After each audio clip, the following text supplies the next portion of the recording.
Je sais que l'opposition pose comme condition le respect par le président Macky Sall des propos qu'il a tenus, disant qu'il n'avait pas droit à un troisième mandat ou que c'était son deuxième et dernier mandat. Alors vous, quelle est votre position par rapport à cette condition posée par l'opposition sénégalaise? Macky Sall doit être clair. Il doit arrêter le ni oui ni non. Il participe ou il ne participera pas pour que cela soit clair avant d'aller au dialogue? Alors, nous, au niveau de notre mouvement politique, notre vision, c'est que tout ce qui se fait avec des ultimatums n'a aucune chance de prospérer. Tout ce qui se fait avec des ultimatums. Je ne parle pas encore du contenu, je parle de la forme. Quand vous dites à quelqu'un, fais ton mea culpa, fais ton autocritique, excuse-toi au niveau du peuple, après on va pouvoir te parler. Ça veut dire que vous ne voulez pas que cette personne s'asseye avec vous, que vous soyez face à face. La question est tellement grave, elle est tellement sérieuse. Pour moi, c'est le destin de mon peuple qui est en jeu. Le président Macky Sall, c'est un frère.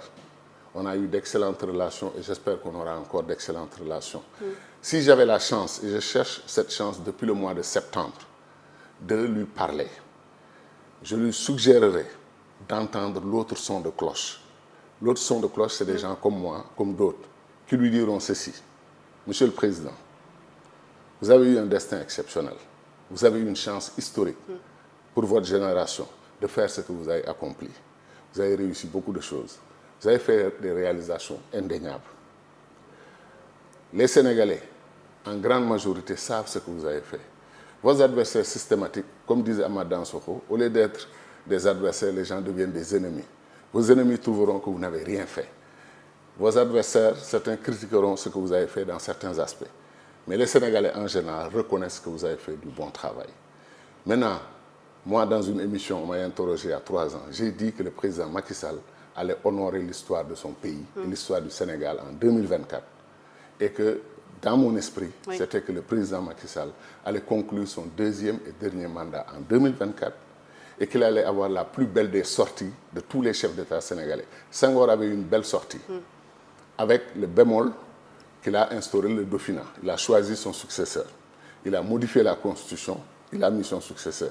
Ce n'était pas une catastrophe nationale parce que le président Abdou Diouf, auquel j'étais opposé, comme j'étais opposé à Senghor, est par la suite devenu un grand frère, presque un conseiller, un homme très aimable, pour qui aujourd'hui je n'ai que des propos très respectueux et déférents. Il a fait ses 19 ans, après ses 10 ans de primature. Il a quand même montré comment se comporte un État, l'administration, les hauts commis de l'État et tout ça. C'était une belle tranche d'histoire du Sénégal. Le président Wade est venu, premier président visionnaire, orienté vers le développement, panafricaniste. Il a fait un superbe travail, à mon avis. Et la tragédie, c'est la fin qu'il a choisi de donner à son magistère à la tête du Sénégal dans le débat qu'il y a eu sur la dévolution dynastique, dévolution monarchique. Et malheureusement, une bataille pour le troisième mandat qui était une bataille de trop et une bataille indue. Je souhaite au président Macky Sall, de la manière la plus sincère possible, qu'il refuse, mais qu'il refuse de toutes ses forces de céder aux sirènes, aux vociférations de gens qui sont autour de lui, pour lui dire, Monsieur le Président, 1 + 1 = 1.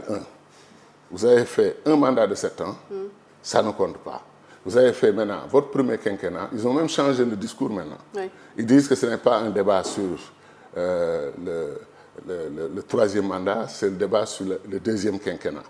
Nous sommes le Sénégal, un peuple d'intelligence, un peuple de sagesse, avec de grandes figures. On n'a pas le temps pour moi de montrer comment Dieu a toujours réservé une place spéciale au Sénégal, dans son dispositif, pour ainsi dire, dans l'humanité. Nous sommes un grand peuple, un grand pays.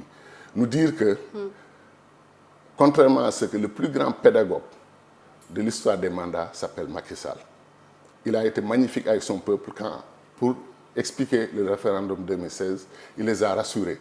Je ne change pas de constitution. Je maintiens la constitution de 2001 qui déjà limitait les mandats à 2. Et je vous propose une nouvelle constitution pour améliorer.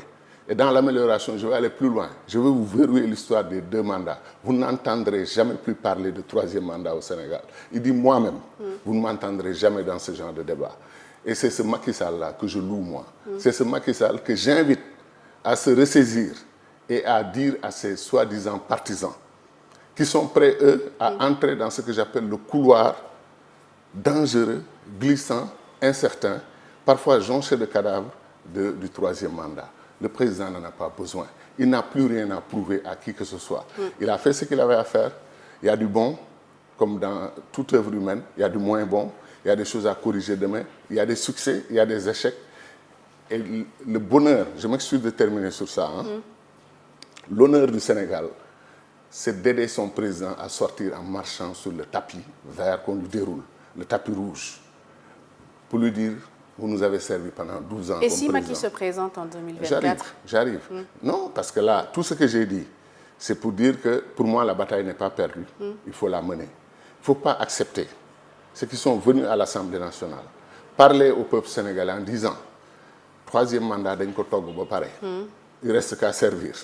Ceux qui veulent manger vont venir, ceux qui veulent passer leur problème. Ce n'est pas ce Sénégal que nous voulons, ce n'est pas ce Sénégal que nous aimons. Ceux qui sont venus dire que le débat du troisième mandat est un débat dépassé, eux, ils préparent le quatrième mandat. Vous vous rendez compte?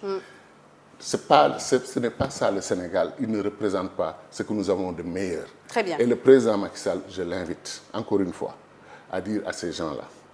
Et je trouve une bonne chose, ou qu'il hésite, ou qu'il n'ait pas pris la décision, ou qu'il ait compris ce que je suis en train de dire. La grande porte de l'histoire pour lui, c'est de dire non à ces gens-là et d'offrir au Sénégal de garder son modèle démocratique. Est-ce que vous savez que nous, les Africains nous considèrent comme un patrimoine commun à tous les pays africains, à tous les peuples africains? Quand un Africain souffre dans son pays, quand on veut le torturer ou le tuer ou l'assassiner, il pense à venir au Sénégal. Et ces Africains-là, aujourd'hui, sont consternés, ils sont malheureux, ils sont déprimés, ils sont angoissés parce qu'ils ne comprennent pas ce qui se passe au Sénégal. Alors, vous suivez le jury du dimanche